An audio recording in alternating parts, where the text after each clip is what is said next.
When Congressman Cummings spoke, he spoke with moral authority, frequently reminding us we are better than that.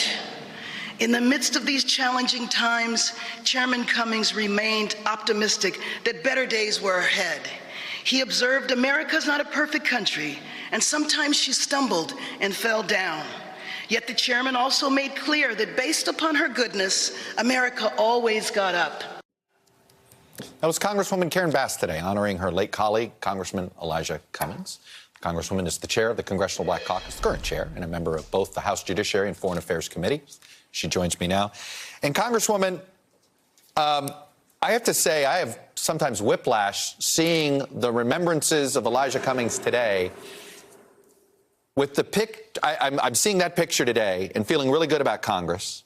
And then I saw that picture yesterday. And I'm just, you can't help but wonder, why does it take a death to have something like we say I had today? Exactly. I mean, I think that that's a sad testimony of what's going on right now. But today was a day of bittersweet. You know, I mean, it was a day that we remembered somebody who truly was a giant. And just think of how important his leadership is right at this moment. And so to lose him now is such a loss. And I truly believe it's a loss for our entire country. Well, I know a lot of House Democrats that thought he would be the best person to oversee a very tough thing like an impeachment inquiry, and that missing moral authority is something that it's not easy to replace. Exactly, and you're absolutely right. And you know, of course, that his committee, Government Oversight and Reform, was playing a key role and will continue to, especially on the emolument side. Let me talk about the next 14 weeks here a minute. And I'll just be honest, Congresswoman, I don't know how and when I say 14 weeks, the Iowa caucuses are the first Monday in February.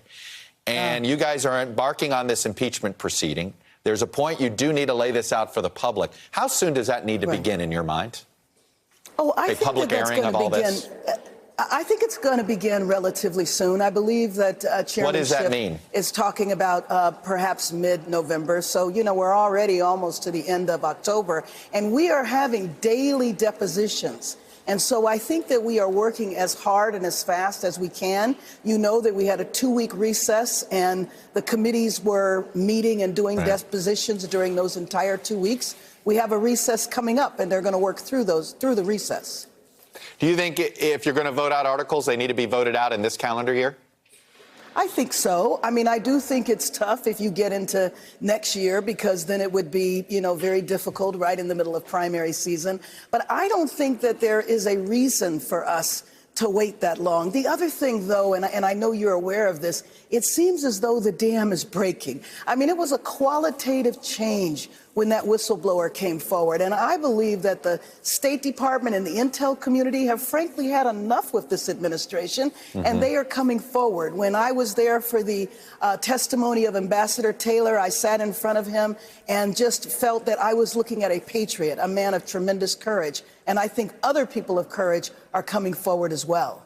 We do need all the information. When do you? Let me ask that. You know, there's another story in the Washington Post today that it turned out, and it may be another trail of breadcrumbs for you guys to investigate, that there was a trade deal was also being held up at the same time, not just the military aid for Ukraine.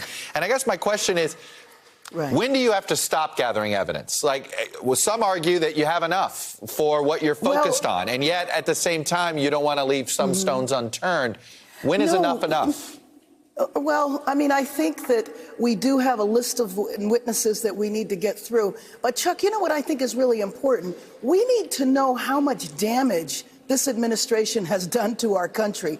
Now, I don't exactly know. I haven't experienced the process before. But I think even when we get into impeachment, which I have a hard time imagining we won't go there at this point in time, that we're going to continue to have to look at this administration, because whoever comes in next is going to have a tremendous amount of cleanup to do. And we need to know how much damage is done to our other allies around the world. We need people to come forward. And so I don't want to see that short stop because we're rushed by the calendar.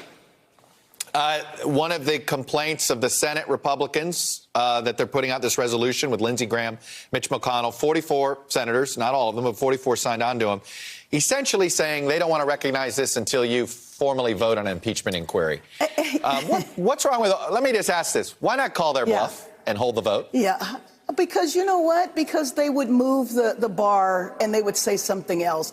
You and I know that Lindsey Graham and the Republicans that stormed into the SCIF yesterday, they are responding to a bully that has threatened them, a bully that has told them that, you know, you're not defending me enough. Lindsey Graham is facing a re-election. I think all of this is really sad. We will vote when it's time to vote. You know that it is not necessary. If we took a vote tomorrow, they would raise the bar and they would say, well, you know what? This is not a legitimate process until you do this. I think we need to keep our nose to the ground and continue to move forward. Congresswoman Karen Bass, thank you today, and thanks for your remarks about Congressman Elijah Cummings as well. Hello, YouTubers. If you're watching this, it means you've checked out our channel, so thank you. Now do me a favor, subscribe by clicking on that button down there. Click on any of the videos to watch the latest interviews and highlights from MTP Daily and MSNBC. You can get more Beat the Press content every morning in the First Read newsletter. If you're tired of content that you don't know anything about where it came from, you don't have to have that problem with us. NBC News, MSNBC, MTP, and the Meet the Press mindset right here for you on YouTube. Subscribe now.